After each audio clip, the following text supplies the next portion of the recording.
everybody. My name is Lynn and I'm from Maple Leaf Coffee Roasters. We've gotten some requests to tell you guys how we make our cold brew because it's super easy for you to make at home. I start making it at home in like February. I'm several months into cold brew season by now. But for other normal humans, as it gets warmer out, it's cold brew time. So you can make it at home using almost the same stuff that you already have. All you need is coffee, water, and some sort of thing to hold it. I have this OXO cold brew maker, but you could just as easily use a mason jar or a pitcher that you have laying around, because all you do is you mix the coffee and the water together, you let it sit overnight, and then the next morning you strain it out. So you have two options for how you want to make your cold brew. You can either make a concentrate and then water it down after it brews, or you can make it at full strength and not water it down. At the shop, we actually make a concentrate and then water it down, but at home, I'm kind of lazy, and so I just make it full strength. So the ratio that I use is 1/3 cup of coffee beans before I grind them to 1.5 cups of water. And so all I do is literally measure out however many servings of cold brew I want. Usually in this machine, with this setup, I usually do 4 1/3 cup scoops and then 6 cups of water.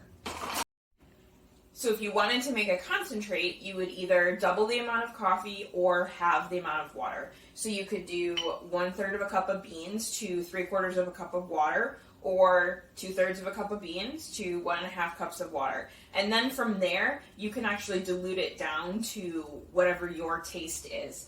People have told us that I like it kind of strong. So to grind your beans, you're going to want to grind them as coarsely as you possibly can, because this is an immersion brew. So on our home grinder, we have this French press setting, and that's what I always use when I grind cold brew. At the shop, we also grind it pretty much on the coarsest setting on our grinder there. So we've ground our coffee as coarsely as we can, and you can see it's a lot coarser than what you would want for your normal drip coffee maker, but that's good because since we're doing a long immersion brew, it gives the water more time to extract everything out of all of the pieces of the beans. So it's seriously as easy as dump the coffee in whatever container you're using, dump the water in the same container. You probably don't have to stir. I stir and then let it sit overnight. You can do as much as 24 hours. Sometimes I make this late and it only is like 8. Totally works either way.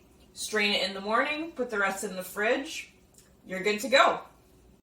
So a lot of people have also asked us what coffee makes a good cold brew. We tend to use a medium to a dark roast. The most common one that we use is our espresso blend. Just because it says espresso doesn't mean you can't use it for other things. I really like this for cold brew because it ends up a little bit sweet, and so you don't have to add any sweetener to it. A lot of people put a ton of sugar in their cold brew. You don't have to do that at all with our cold brew. We also use more of a medium roast, which is our Costa Rican coffee. This one has a nice cinnamony note that comes out when it's cold and when it has the immersion brew. So if you don't love the darker brews, then this might be a good option for you. One more time, the ratio is 1/3 of a cup of beans to 1.5 cups of water if you're making a full strength brew, or you can cut it back from there to make a concentrate. So have fun and enjoy your cold brew.